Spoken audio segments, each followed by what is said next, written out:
The phone call came at 0600 hours. Before the sun, before coffee, before I had a chance to steel myself for whatever fresh disappointment my father had discovered about my life choices. The caller ID showed home in stark white letters against the black screen. I almost let it ring through to voicemail. Almost. I'd love to know which corner of the globe you're watching from. And if this story speaks to you, make sure to subscribe. Tomorrow's video is one you absolutely can't miss. Sarah. His voice cut through the static like a blade through silk. No greeting, no warmth, just my name delivered like a verdict. Family dinner, Sunday, don't embarrass us this time. The line went dead before I could respond. Typical, Colonel Sarah Mitchell, though he'd never called me by my rank, not once in 8 years, stared at the phone in her hand, like it might explain the 34 years of accumulated silence between them. Outside my quarters at Fort Braxton, North Carolina, the morning reveille was already echoing across the base. Soon 3,000 soldiers would be looking to me for guidance, strategy, leadership. But here in this moment, holding a phone that still smelled like his disappointment through the digital connection, I was just Sarah, the daughter who never measured up, the failure who happened to wear eagles on her collar. The office felt smaller today. Maybe it was the weight of that phone call pressing down on everything. Or maybe it was the stack of commendations on my desk that seemed to mock the voice still echoing in my head. Don't embarrass us this time. As if my existence itself was a source of shame, rather than the culmination of 2 decades of service to something greater than his narrow definitions of success. I picked up the latest dispatch from the Pentagon.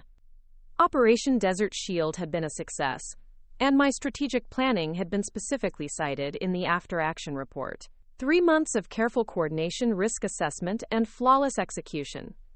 Not a single casualty under my command. The Secretary of Defense had personally called to congratulate me. But none of that would matter to Frank Mitchell. It never did. My aide, Lieutenant Torres, knocked twice and entered without waiting. She'd learned to read my moods better than most. Ma'am, your 0800 briefing is in 10 minutes. The logistics report from the 82nd Airborne just came in. Thank you, Torres. I folded the dispatch and slipped it into my breast pocket. Any word from Major Mitchell? Her expression shifted slightly. Everyone on base knew David was my husband, but few knew the complicated family dynamics that made our marriage both a blessing and a strategic alliance against a world that didn't quite know what to do with a woman who commanded battalions. He's still in the field with Bravo Company, ma'am. Training exercise should wrap by Thursday. Thursday, 2 days before Sunday dinner. 2 days before I'd have to sit across from my father and pretend that his approval didn't matter, while he systematically dismantled every achievement I'd earned with my own blood and determination. The briefing room filled with the usual suspects. Majors, captains, a few seasoned sergeants whose tactical knowledge could outshine most war college textbooks. They filed in with the practiced efficiency of people who'd learned to trust the woman at the head of the table, even when the rest of the world questioned whether she belonged there. Gentlemen, I began, then caught myself. Ladies and gentlemen. Captain Rodriguez had joined us 3 months ago, fresh out of West Point, and carrying herself with the same careful precision I remembered from my own early days. The situation in Afghanistan requires immediate strategic assessment. For the next hour, we dissected intelligence reports, analyzed troop movements, debated supply chain logistics. This was where I belonged. Not in my father's dining room, defending choices I'd made to people who'd never worn a uniform or understood what it meant to hold other people's lives in your hands. Colonel Mitchell? Major Harrison raised his hand. The Joint Chiefs want a preliminary report by Friday. Can we have your strategic recommendations by then? Absolutely, I made a note on my legal pad. Torres will coordinate the timing with all department heads. As the room cleared, I remained seated, staring at the tactical maps spread across the table. Afghanistan looked so manageable from here, reduced to colored pins and grid coordinates.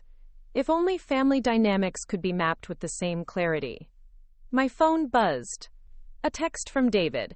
Exercise ending early. Home tonight. How was the call? I stared at the message for a long moment. David knew about the Sunday dinners. About the careful dance I performed every few months when guilt or obligation or some combination of both drew me back to my childhood home in Charleston. He'd offered to come with me once. I'd declined. Some battles were meant to be fought alone. Complicated, I typed back, tell you tonight. The afternoon brought the usual cascade of decisions. Personnel transfers, equipment requisitions, a disciplinary hearing for a sergeant who'd been caught selling military supplies on the black market. Each issue required my full attention, my complete focus. It was easier to think about other people's problems than to dwell on the conversation waiting for me on Sunday. At 1,600 hours, Torres knocked again. "Ma'am, there's someone here to see you, says it's personal." My heart skipped. David wasn't supposed to be back until evening. Send them in. But it wasn't David who walked through my office door. It was my younger brother, Marcus. Still in his civilian clothes, khakis and a polo shirt that screamed middle management, he looked exactly like what he was. A pharmaceutical sales representative who'd chosen the safe path, the predictable path, the path that earned our father's unqualified approval. "Sarah," he didn't salute, didn't acknowledge my rank. "We'd been having the same conversation for 8 years. Dad wanted me to make sure you understood about Sunday." Understood what, exactly? Marcus shifted uncomfortably. He'd always been caught in the middle, trying to bridge a gap that had grown too wide for diplomatic solutions. "Look, you know how he gets. Jennifer's bringing her new boyfriend, and Mom's already stressed about the impression we'll make." Jennifer. My younger sister, 28 years old, and still living in our parents' guest house while she figured things out. Last month it was art school. Before that, it was organic farming. Now, apparently, it was a new boyfriend who needed to be impressed by our family's respectability. And my presence threatens that respectability? You know that's not what I meant. But it was exactly what he meant. It was what they all meant when they used words like appropriate and suitable and fitting. My uniform made them uncomfortable. My rank made them defensive. My success made them question their own choices, and rather than celebrate what I'd accomplished, they'd found it easier to simply pretend it didn't matter. "Marcus, I've been invited to brief Congress next month on military readiness. The President's National Security Team has requested my input on Middle East strategy. But somehow I'm the family embarrassment." He looked away. "Dad just wants things to be normal." Normal for who? The question hung in the air between us, like smoke from a battlefield. Marcus had always been good at avoiding direct conflict, at finding neutral ground where uncomfortable truths didn't have to be examined too closely. It was a useful skill in sales, less useful in families where decades of resentment had calcified into unspoken rules. Just try not to wear your uniform on Sunday, okay? And maybe don't mention the military stuff unless someone asks directly. After he left, I sat alone in my office as the sun set over Fort Braxton. Through my window, I could see evening formation beginning in the parade ground. Hundreds of soldiers moving with precision and purpose, following orders, trusting leadership, believing in something larger than themselves. My father had been a bank manager, 35 years behind the same desk, approving loans and denying applications, measuring success in quarterly reports and customer satisfaction surveys. Honorable work, necessary work, but small work, safe work, work that never required him to make decisions that could save lives or cost them. I'd chosen differently. At 18, fresh out of high school, I'd walked into the recruitment office and signed papers that would take me around the world. Basic training, officer candidate school, my first commission as a second lieutenant. Each promotion earned through competence, dedication, and a refusal to accept that women belonged anywhere except at the front of the line. Now, at 34, I commanded 3,000 soldiers, men and women who looked to me for guidance, who trusted my judgment, who followed my orders into situations where perfect decisions meant the difference between coming home and not coming home. But to Frank Mitchell, I was still the daughter who disappointed him by choosing adventure over stability, service over safety, excellence over expectation. The irony wasn't lost on me. In a few hours, David would return from the field. Major David Mitchell, a man who'd earned his rank through the same dedication and sacrifice that had earned mine. We'd met at the War College, two officers navigating the complex dynamics of military hierarchy and personal attraction. Our marriage was built on mutual respect, shared values, and an understanding that our professional lives were not separate from our personal lives but integral to them. David understood what my father never would, that service was not a burden to be endured but a calling to be embraced. That leadership was not about power but about responsibility. That the uniform I wore was not a costume but a commitment.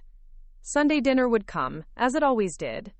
I would sit at my father's table, listen to his carefully worded criticisms, endure his suggestions for more appropriate career paths, and pretend that his opinion of my life mattered less than it did.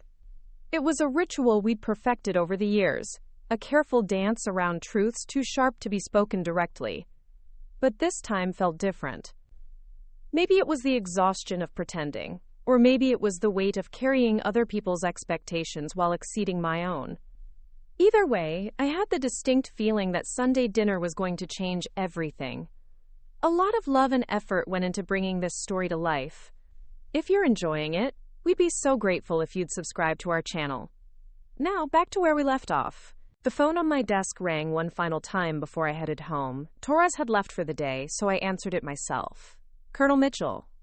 Sarah, my mother's voice, softer than my father's, but carrying its own complicated cargo. I just wanted to make sure you're planning to come on Sunday.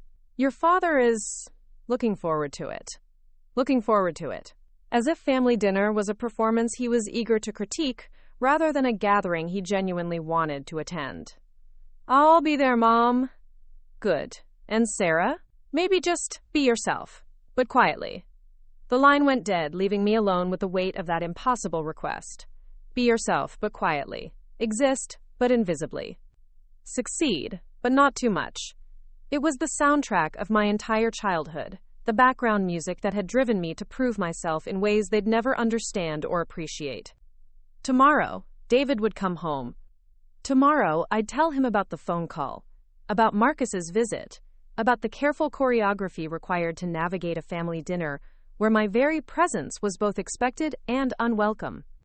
But tonight, I was Colonel Sarah Mitchell, commanding officer of Fort Braxton's 3rd Infantry Division. Tonight, I was exactly who I was meant to be, uniform and all. David's boots on the front porch steps had their own rhythm. 3 tours overseas had taught me to recognize the sound of his approach, confident but tired, purposeful but relieved to be home. I was waiting in the kitchen, 2 cups of coffee already cooling on the granite countertop we'd installed last spring, when we thought we might stay at Braxton long enough to call it home. How was the exercise? I asked as he dropped his gear by the door, the familiar ritual of a soldier returning from the field. Clean. He kissed my forehead, tasting like dust and determination. No casualties, objectives met ahead of schedule. Your tactical recommendations for the urban warfare simulation worked perfectly. I handed him his coffee, watching as he settled into the chair across from me. Even after 6 years of marriage, I still felt a small flutter of pride when he spoke about my work with genuine respect. It was a stark contrast to the conversation I'd been dreading all week. Tell me about the call, he said, reading my expression with the precision of someone who'd learned to navigate emotional minefields as carefully as actual ones. I started with the basics: Sunday dinner, family obligation, the usual tension. But as I spoke, other memories began surfacing. Older wounds that I'd carefully buried beneath years of professional achievement and personal distance. Do you remember what you told me about your first promotion ceremony? David asked after I'd finished recounting Marcus's visit. I did remember. It was a story I'd shared with him during our engagement. One of those late-night conversations where you excavate the painful parts of your past to help someone understand who you became and why. I was 23, fresh second lieutenant. My platoon had just completed a successful mission in Iraq, convoy protection duty, that kept every truck and every soldier safe through some of the most dangerous territory in the country. When I got back stateside, they were promoting 3 of us at the same ceremony. The memory was still sharp, even a decade later. Fort Stewart, Georgia. A bright Thursday morning with the kind of crisp air that made you believe in new beginnings. I'd invited my entire family, bought Mom a new dress, arranged for Dad to take time off from the bank, This was going to be my moment, the day they finally understood what I'd been working toward. They came, I continued, though David had heard this story before. All of them. Mom, Dad, Marcus, Jennifer. Even Aunt Linda drove down from Savannah. I thought maybe this would be the turning point, you know? The moment when Dad realized that his daughter wasn't just playing soldier. David nodded, encouraging me to continue even though he knew how it ended. The ceremony was beautiful. Full honor guard, base commander gave speeches about service and sacrifice, families crying in the audience. When they called my name and pinned those silver bars on my uniform, I looked out at the crowd and found my family in the third row. I paused, remembering the exact moment when pride had transformed into something else entirely. Dad was checking his phone. Marcus was whispering to Jennifer about something completely unrelated. Mom was watching, but she had that look. You know the one, like she was attending a performance she didn't quite understand. When it was over, when we were walking to the reception, Dad's first words to me were, "How long do you have to keep doing this?" As if military service was a phase I'd grow out of, David said quietly. Exactly. Like I was a college student majoring in something impractical instead of an officer who'd just proven herself in combat. I took a sip of coffee, now cold but necessary. That night, at dinner, he spent 20 minutes talking about the bank's quarterly earnings and how Marcus was being considered for a promotion to regional sales manager. My ceremony got about 30 seconds. Sarah had her little military thing today. The silence that followed wasn't uncomfortable. David had his own family complications, his own stories of parents who couldn't quite grasp why their children had chosen service over more conventional paths. But his parents had eventually come around, had learned to be proud even when they didn't fully understand. What changed after that, he asked. I stopped inviting them to things that mattered to me. It was a simple statement that carried the weight of years. Promotion ceremonies, commendations, even our wedding. We kept it small because I couldn't bear the thought of Dad treating the most important day of my life like an inconvenience. Our wedding had been perfect in its simplicity. Military chapel, dress uniforms, 20 guests who understood exactly what we were promising each other. No extended family, no complicated dynamics, just two officers making a commitment that honored both their personal love and their professional calling. But you keep going to these dinners, David observed. Guilt is a powerful force. I stood up, needing to move while I talked about this. Mom calls every few months, usually when Jennifer's done something that requires family unity, or when Dad's feeling particularly critical of my life choices. She never says it directly, but the message is always the same. Come home and let us pretend we're a normal family for a few hours. David leaned back in his chair, studying me with the same tactical awareness he'd used to assess a battlefield situation. What's different about this time? That was the question I'd been avoiding all week. What was different? Why did this particular dinner feel like more than just another obligation to endure? I think I'm tired of pretending, I said finally. Tired of making myself smaller so they can feel more comfortable. Tired of downplaying my achievements so Dad doesn't have to confront the fact that his daughter accomplished things he never could. The words hung in the air between us, heavier than I'd expected. For years, I'd told myself that family peace was worth personal sacrifice, that keeping quiet about my career was a small price to pay for maintaining some semblance of a relationship with my parents. But sitting here in my own kitchen, in the house I'd bought with money I'd earned commanding soldiers, the compromise felt less noble and more like surrender. Tell me about Jennifer's boyfriend situation, David said, redirecting the conversation with the strategic precision of someone who'd learned to gather intelligence before making tactical recommendations. Jennifer is 28 and has never held a job for more than 6 months. She's been living in Mom and Dad's guest house since college, cycling through careers like their seasonal fashions.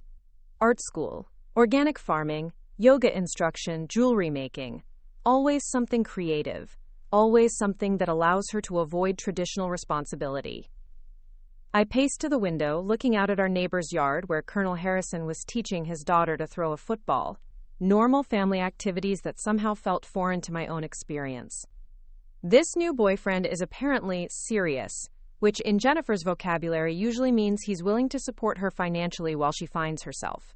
Dad adores him already because he works in finance, drives a BMW, and treats Jennifer like a beautiful accessory rather than a person with untapped potential.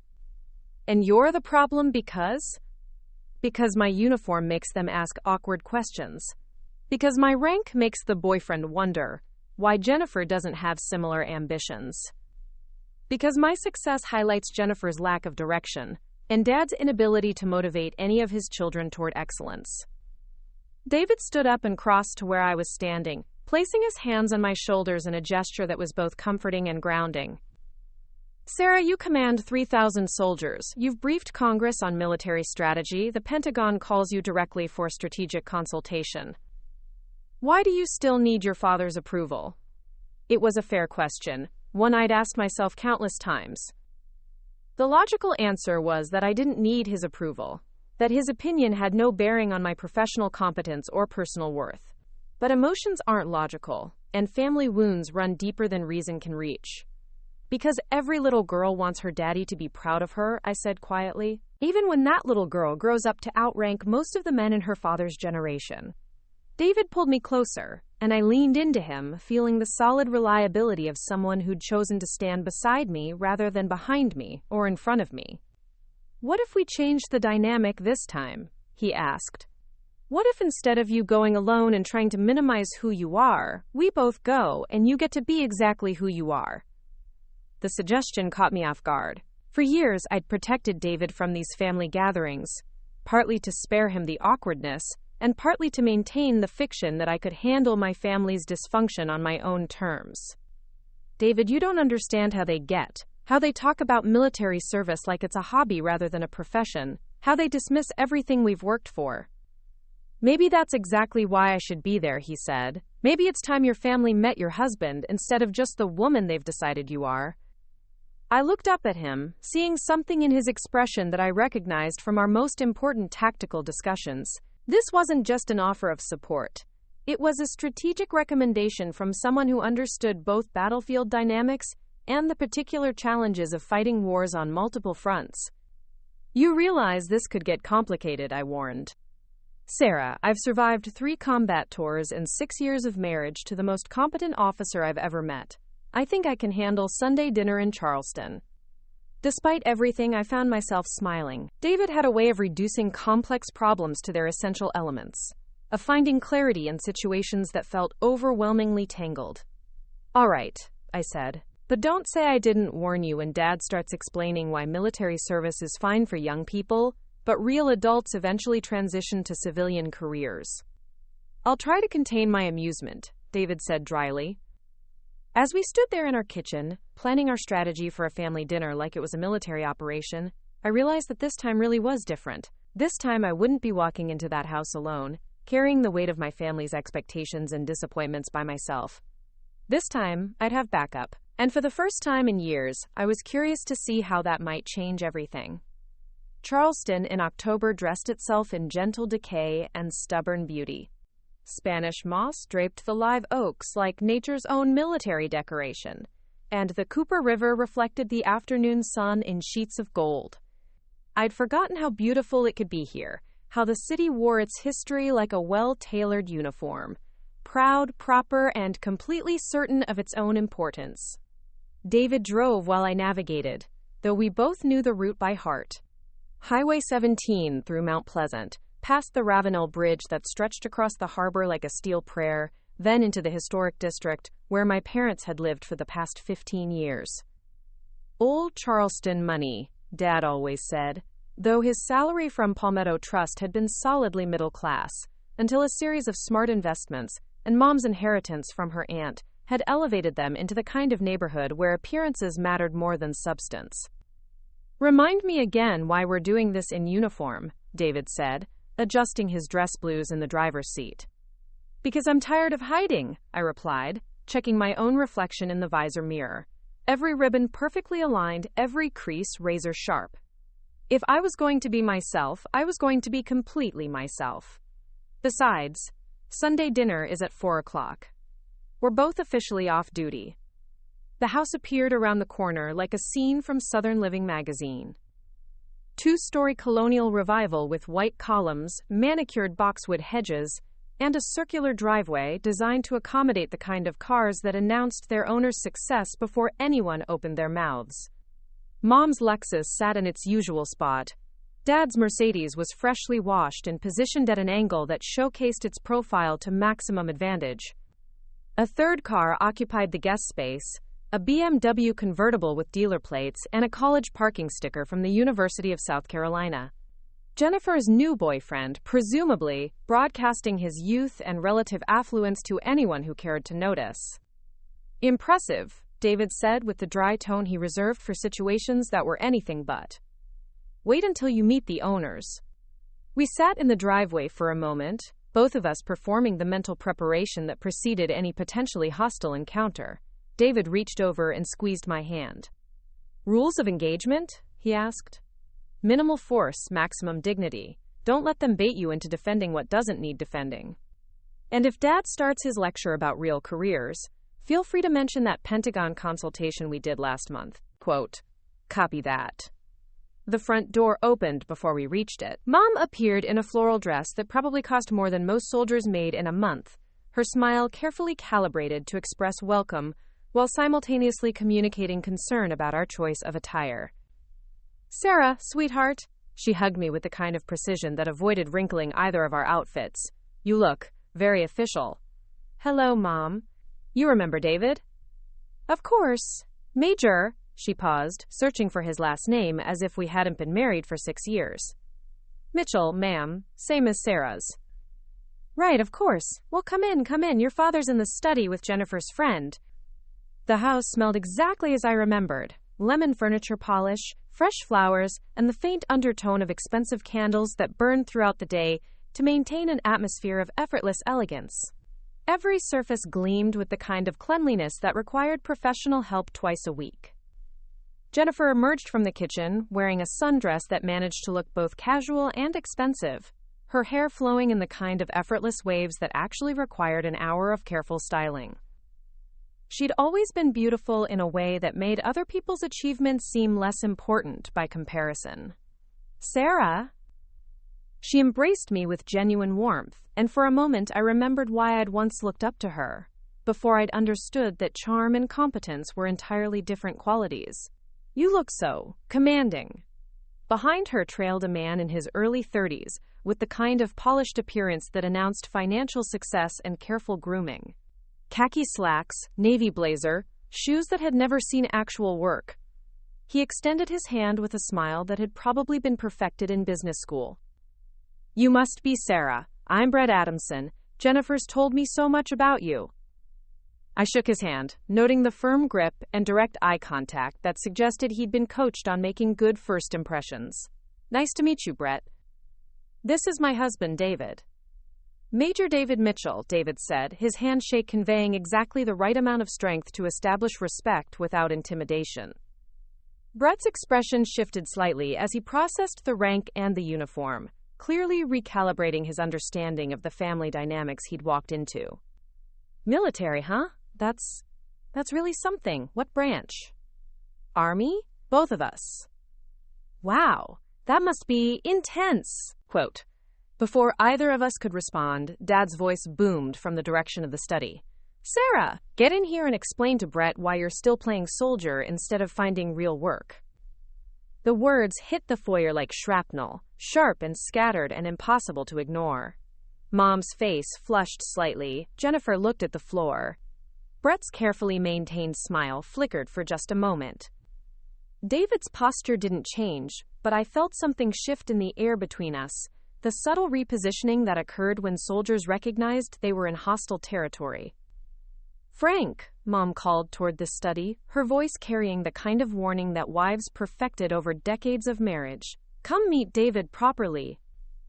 Dad appeared in the doorway, scotch in hand despite the early hour, wearing the kind of casual weekend attire that probably cost more than most people's formal clothes.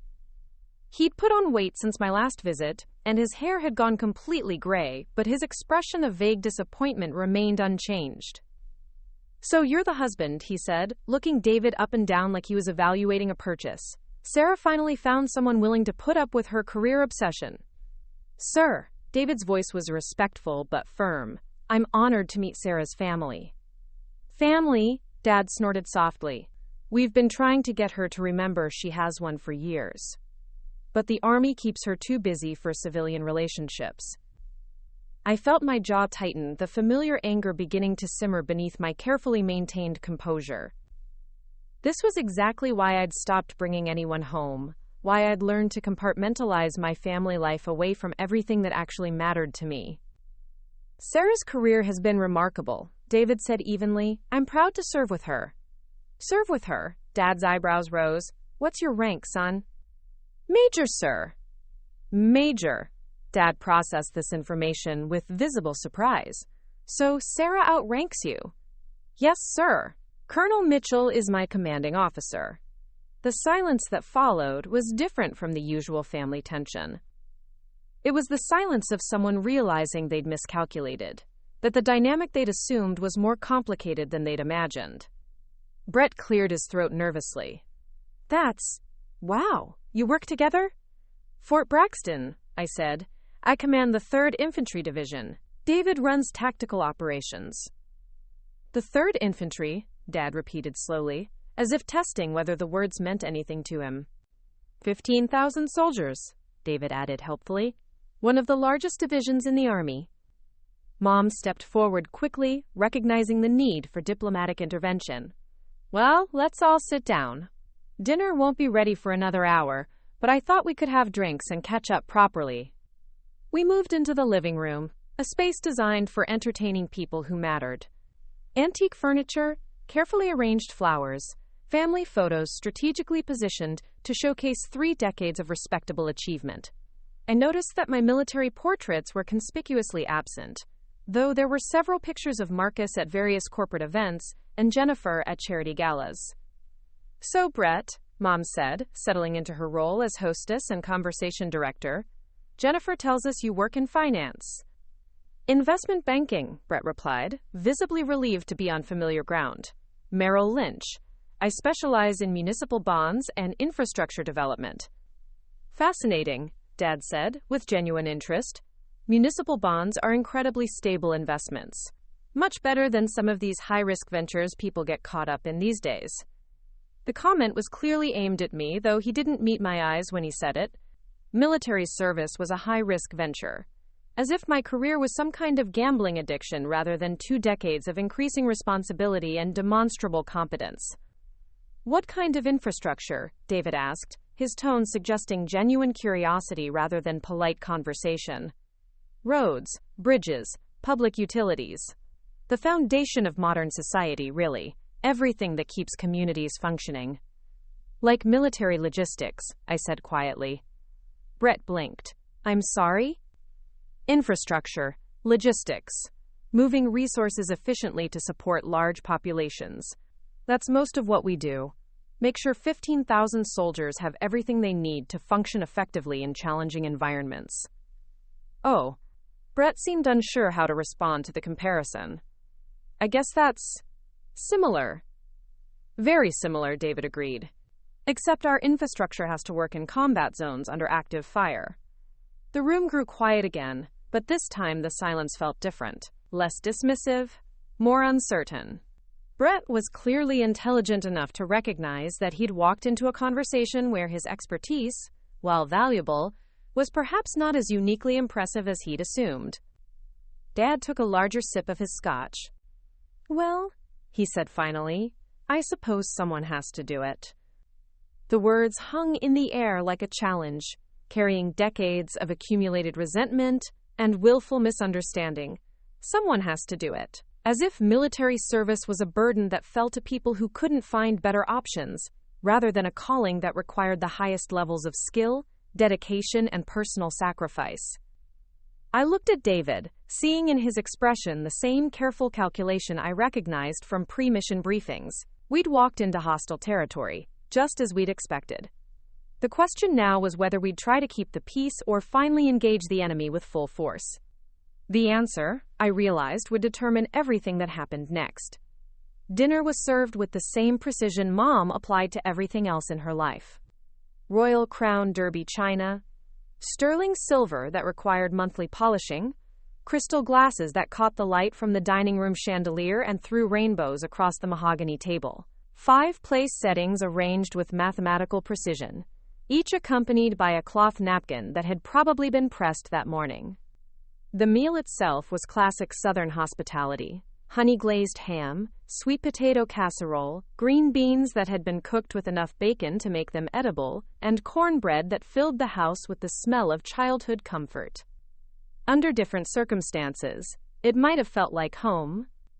Brett complimented every dish with the enthusiasm of someone trying to make a good impression on future in-laws. He asked about recipes, praised Mom's cooking skills, and generally conducted himself like a man who understood that family approval was essential to his romantic prospects. "Mrs. Mitchell, this ham is incredible. Did you cure it yourself?" "Oh, heavens no," Mom laughed, clearly pleased by the attention. "I get it from a little place downtown that's been in business since before the Civil War. They have a special relationship with suppliers in Virginia." "That's the difference between authentic Southern cooking and what most people think they know," Dad added, warming to a subject that allowed him to display his cultural expertise. "Real quality comes from tradition, from doing things the way they've always been done." I caught David's slight smile at that comment. Military traditions stretched back considerably further than Virginia ham suppliers, but he was smart enough not to point that out directly. "Sarah's always been more interested in efficiency than tradition," Jennifer said with a laugh that didn't quite reach her eyes. "Even as a kid, she wanted to reorganize everything, make it more systematic." "Control issues," Dad said, cutting his ham with more force than necessary. "Always had to be in charge of everything. Couldn't just let things be normal." I set down my fork carefully, feeling the familiar heat rising in my chest. 20 years of military service, and my father still reduced my leadership abilities to childhood control issues. "Being organized isn't the same as being controlling," I said quietly. "Same result, though, isn't it?" Dad replied. "Someone always has to be giving orders, someone always has to be following them. That's not how real relationships work." "Real relationships," I repeated, the words tasting bitter. "Frank," Mom warned, her voice carrying the tone of someone who'd navigated this particular minefield before. But Dad was already committed to his course, emboldened by the audience and perhaps by the scotch he'd been nursing since our arrival. "I'm just saying, Sarah, that normal people don't spend their lives bossing other people around. Normal people find careers that contribute to society without needing to carry weapons." Brett shifted uncomfortably in his seat, clearly recognizing that he'd stumbled into a family dynamic more complicated than he'd anticipated. Jennifer reached for her wine glass, the movement sharp enough to suggest nerves. "The military contributes to society," David said, his voice level but carrying an edge that I recognized from briefings when junior officers questioned senior strategy. "Of course it does," Dad replied with the kind of dismissive agreement that negated its own words. "But let's be honest. It's not exactly a career for people with other options, is it?" The silence that followed was different from the earlier uncomfortable pauses. This one had teeth. "Other options," I said slowly. "Sarah," Mom started, but Dad was rolling now, committed to his position. "Look, I'm not saying there's anything wrong with military service. It's honorable work, necessary work. But it's temporary work for young people who haven't figured out what they really want to do with their lives." He gestured around the dining room, encompassing the house, the neighborhood, the lifestyle that his civilian career had provided. "This is what success looks like. Stability, community involvement, raising a family in a place where they can put down roots. Not moving around the world every few years. Not living in government housing. Not making other people's children into your substitute family." Other people's children. The phrase hit like a physical blow. I thought of Lieutenant Torres, young enough to be my daughter, trusting me with her career. Of Captain Rodriguez, looking to me for guidance in navigating a military culture that still questioned women in leadership. Of the 3,000 soldiers under my command, who depended on my decisions for their safety, their success, their survival. "Those soldiers aren't substitutes for anything," I said, my voice steady despite the anger building behind it. "They're real people with real lives who deserve competent leadership." I'm sure they do, Dad said with the patronizing tone he'd perfected over decades of explaining the world to people he considered less informed. But what happens when you're 45 and you realize you've spent your entire adult life playing dress-up instead of building something real? Playing dress-up. I looked down at my uniform, at the ribbons that represented missions completed.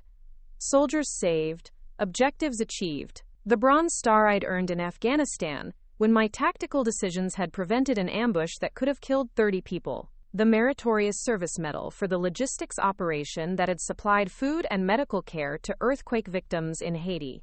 The Joint Service Commendation Medal for the counterterrorism work that had disrupted 3 separate plots against American targets. Playing dress-up.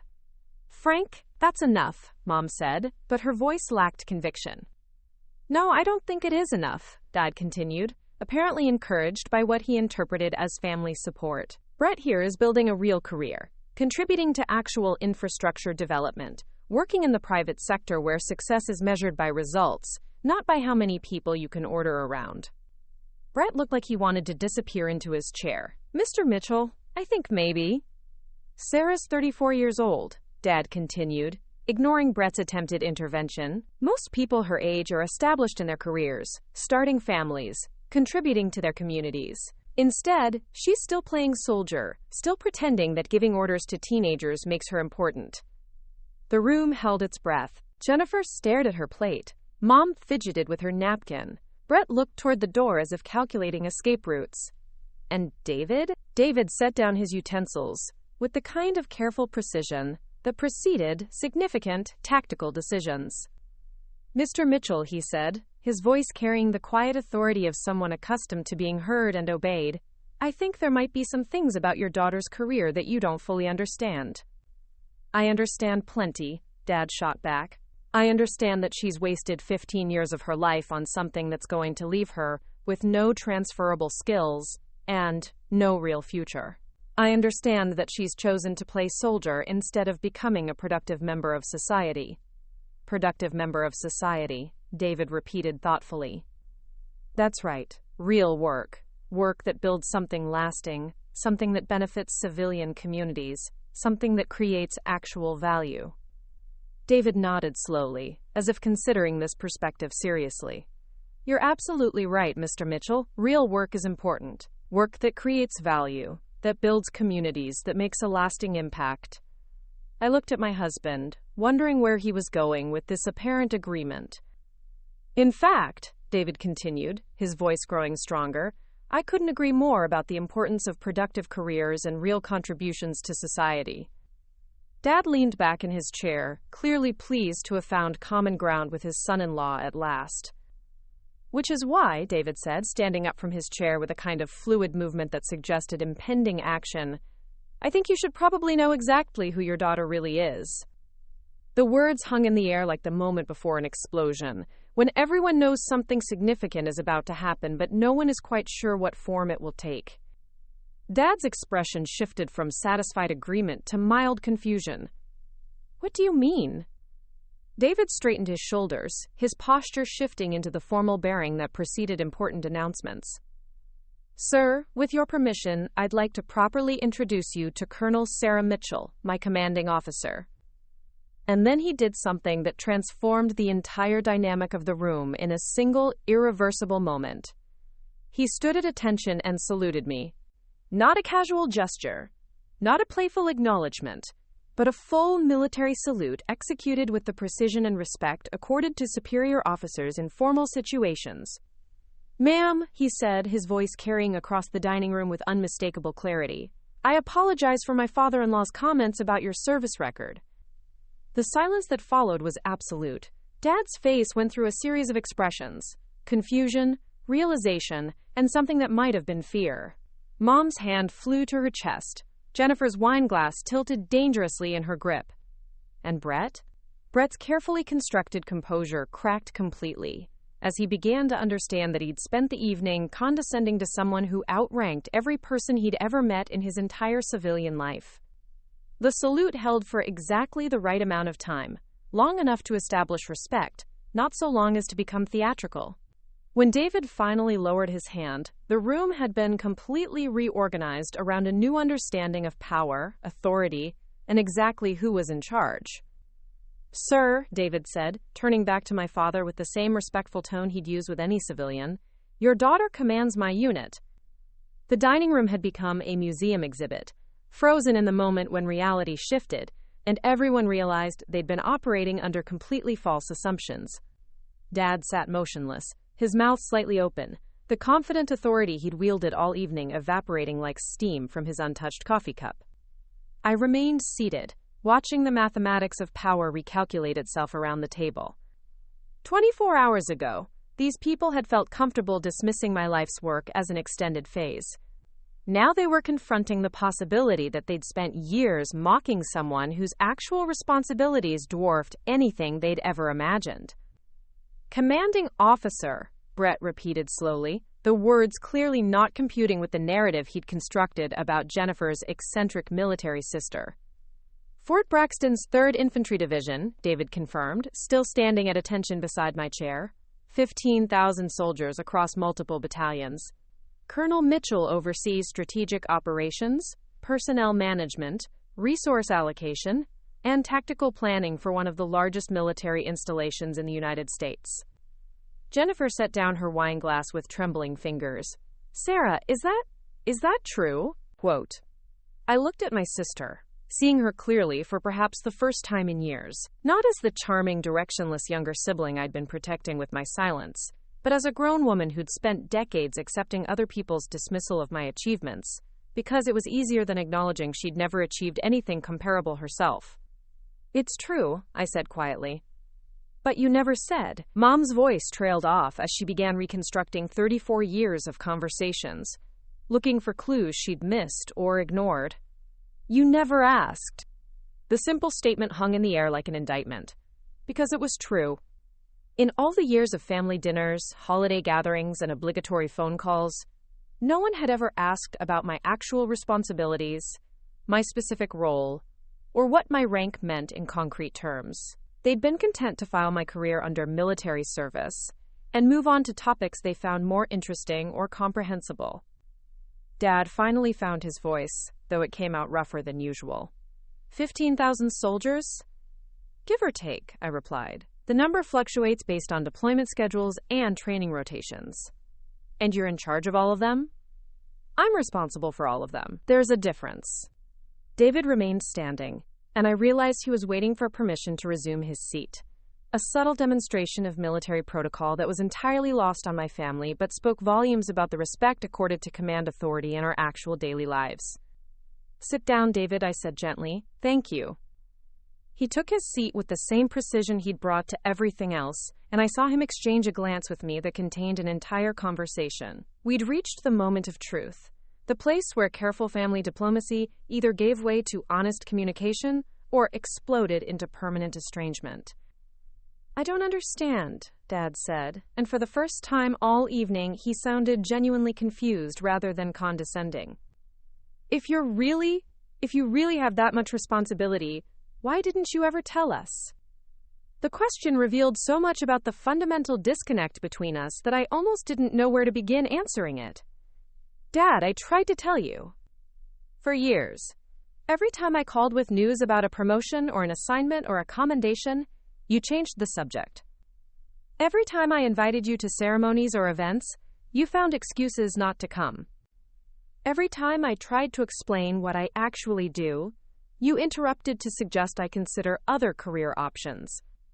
I could see him searching his memory, looking for evidence to contradict what I was saying. But the evidence was there, accumulated over decades of conversations where my achievements had been systematically minimized or ignored. "The last time I called to tell you about a promotion," I continued, "you spent 5 minutes explaining why Marcus's sales figures were more impressive because they represented, quote, real-world results. When I mentioned that I'd been selected for the War College, you asked when I was going to stop going to school and get a real job." Mom's face had gone pale. "Sarah, you never meant to dismiss me. You never meant to minimize my work. You never meant to treat my career like a hobby I'd eventually outgrow. I kept my voice level, professional, the tone I used in briefings when presenting uncomfortable truths to people who preferred comfortable illusions. But impact isn't determined by intention." Brett cleared his throat nervously. I had no idea, he said to Jennifer. You never mentioned that your sister was a failure, Jennifer finished quietly, staring at her hands. I always said she was the family failure. The words hit the table like a grenade, with the pin pulled. Not because they were surprising. I'd heard variations of that sentiment my entire adult life, but because Jennifer had finally said them out loud, in front of witnesses, in a context where their absurdity was impossible to ignore. The family failure, David repeated, his voice carrying a dangerous edge. The woman who commands 15,000 soldiers, who briefs Pentagon officials on strategic policy, who's been personally commended by 3 different secretaries of defense, is the family failure. We didn't know, Dad said quickly, but the defense sounded hollow even to him. You didn't want to know, I corrected. There's a difference. I reached into my jacket and pulled out my phone, scrolling to a folder I rarely opened outside of professional contexts. Photos from ceremonies, meetings, operations, tangible evidence of a career that had been built on competence rather than connections, achievement rather than expectations. This is from last month, I said, sliding the phone across the table to Dad. Pentagon briefing room. Secretary of Defense Rodriguez asked me to present strategic options for Middle East operations to the Joint Chiefs of Staff. The photo showed me standing at a podium, gesture toward a tactical display, surrounded by the highest-ranking military officials in the country. Men and women with decades of experience, stars on their collars, ribbons covering their chests. All of them listening to my recommendations, with the kind of attention reserved for expertise that couldn't be questioned or dismissed. Dad stared at the image for a long time, then scrolled to the next photo. This one showed me shaking hands with a 4-star general, both of us smiling with the easy camaraderie of professionals who respected each other's competence. I don't understand, he said again, but this time the confusion carried a different weight. What don't you understand? I asked. Why we never. Why have you never asked what I actually do for a living? Why have you never showed interest in the work that defines most of my waking hours? Why did you spend 15 years treating my career like an extended rebellious phase? He handed the phone back without meeting my eyes. We thought we were protecting you. From what? From getting too invested in something that couldn't last. From building your whole identity around something that would eventually end. The statement revealed so much about their fundamental misunderstanding of military service that I almost laughed. Almost. Dad, I'm 34 years old. I've been in the Army for 16 years. I've commanded soldiers in 3 different combat zones, managed budgets larger than most corporations, and made strategic decisions that affected international policy. At what point did you think this was going to end? When you got married, Mom said quietly. We thought when you got married, you'd want to settle down, have children, live a normal life. This is my normal life. I gestured between David and myself. We're both career military. We met at the War College. We've served together, deployed together, built a life together around shared values and mutual respect. This isn't something we're going to outgrow. Brett was scrolling through his phone, clearly Googling something. When he looked up, his expression had changed completely. Fort Braxton, he said slowly. That's where they train special forces. Delta Force operates out of there. Among other units, I confirmed. The 3rd Infantry Division. He paused, reading from his screen. That's one of the most decorated divisions in Army history. Afghanistan, Iraq, Bosnia. We've been busy, David said with characteristic understatement. The room fell silent again, but this time the quiet was filled with the sound of assumptions crumbling. These were people who'd spent years confident in their understanding of who I was and what I represented. Now they were confronting the possibility that they'd been completely, catastrophically wrong. Sarah, Jennifer said finally, her voice small and uncertain. Are you famous? The question was so unexpectedly innocent that I almost smiled. Not famous, but not anonymous either. What does that mean? I considered how to explain a career that existed largely outside civilian awareness, but carried significant weight within military and government circles. It means when the president needs military advice, someone calls someone who calls me. It means when Congress debates defense appropriations, my budget recommendations carry weight. It means when young officers need mentoring or guidance, they seek me out because they know I've been where they want to go. I paused, watching their faces as they tried to reconcile this information with the person they thought they knew. It means I've built exactly the kind of successful, meaningful career you always said you wanted for me. I just built it in a world you never bothered to understand. The conversation that followed dinner happened in the living room, where family confrontations had been conducted for decades. But this time, the usual dynamics had been completely inverted. Dad sat in his leather chair, the one he'd always used to deliver lectures about responsibility and life choices, while I stood by the window, looking out at the neighborhood where I'd once been disappointed. "There's something else," I said, turning back to face him, "something you need to understand about the choices you made." Mom and Jennifer had retreated to the kitchen under the pretense of clearing dishes, but I could hear their whispered conversation through the doorway.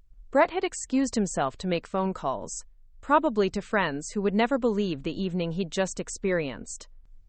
David remained beside me, not as my husband now, but as my subordinate officer, providing support to his commanding officer in a difficult briefing. 5 years ago, I began, when I was being considered for promotion to full colonel, my security clearance came under review, standard procedure for senior positions. But during that review, they found something unusual. Dad's face grew wary. He'd always been intelligent enough to recognize when bad news was approaching. Someone had been making anonymous calls to the Pentagon's personnel office, calls questioning my judgment, my stability, my fitness for command.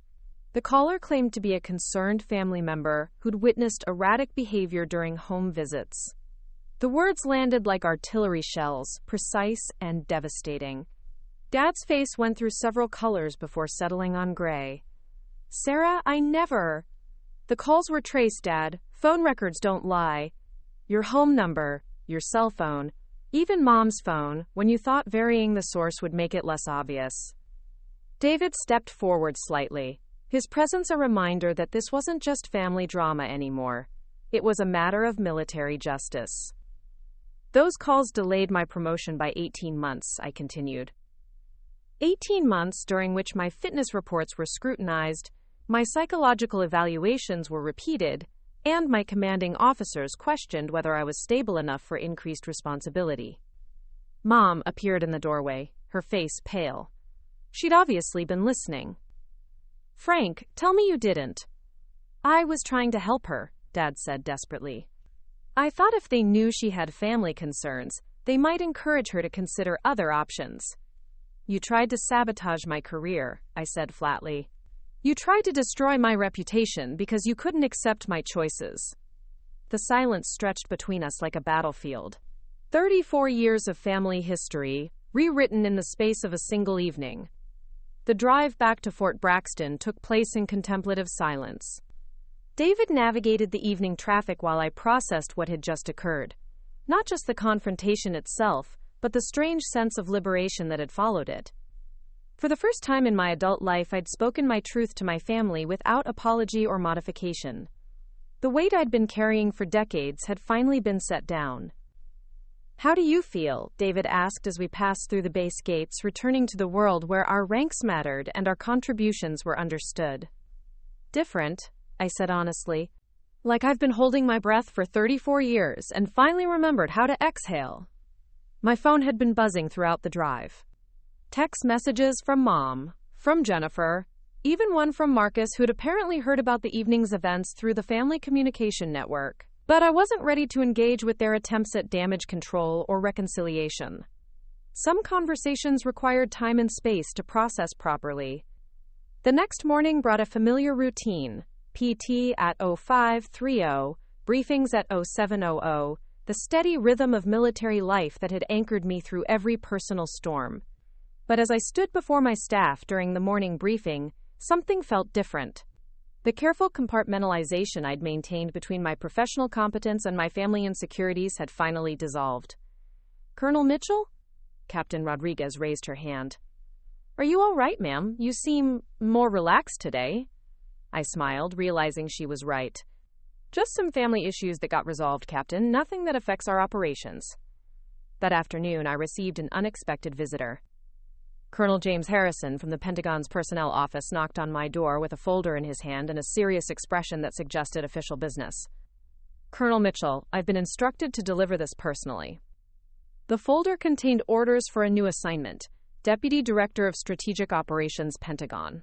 It was the promotion I'd been working toward for years, the position that would put me at the center of military policymaking at the highest levels. Sir, this is unexpected, I said, though it wasn't entirely unexpected.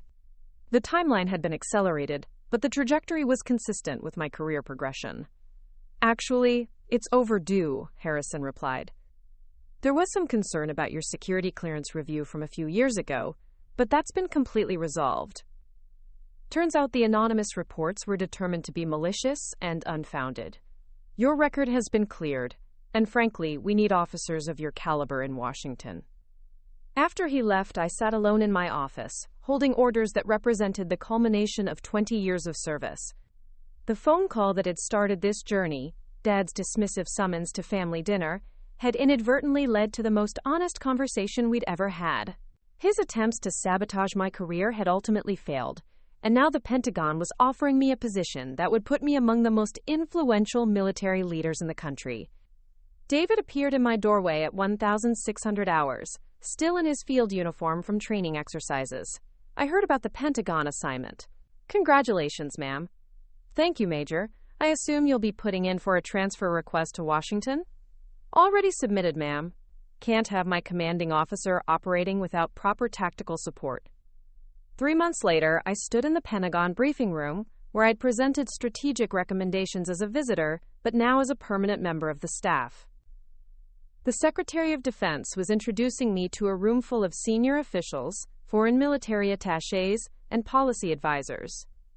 Ladies and gentlemen, Deputy Director Sarah Mitchell brings extensive field experience and strategic expertise to our operations planning. Her background includes successful command of the 3rd Infantry Division and distinguished service in multiple combat zones.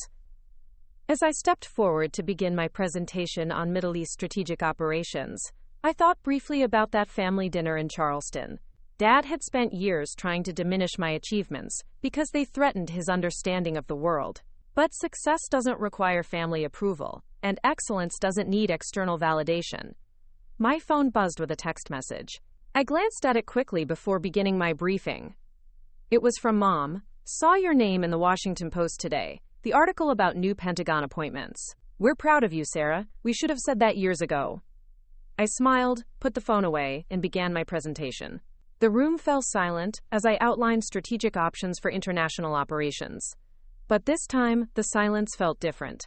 It was the silence of professionals preparing to learn from someone whose expertise they respected, whose judgment they trusted, whose rank they understood. Good morning, I began, looking out at faces that reflected recognition rather than dismissal. Today we're going to discuss strategic frameworks for maintaining stability in contested regions while supporting allied operations and minimizing civilian casualties. For the next hour, I briefed some of the most powerful people in government on military strategy that would affect international policy for years to come. This was the work I'd been preparing for my entire career.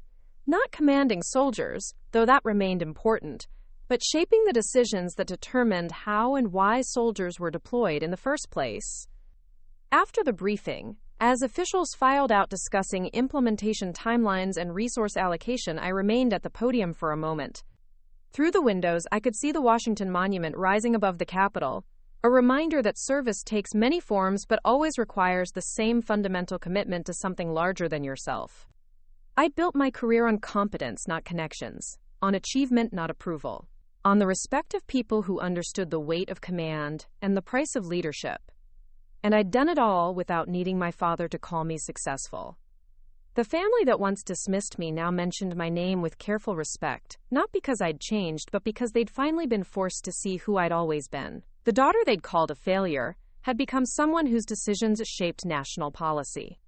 Sometimes the best revenge is simply becoming who you were meant to be, regardless of who believes in you along the way. Looking for more? We've got 2 amazing stories ready for you right on screen. If this one touched you, these are absolutely worth your time. Click to watch them now. And hey, subscribe and hit that bell to never miss our latest uploads.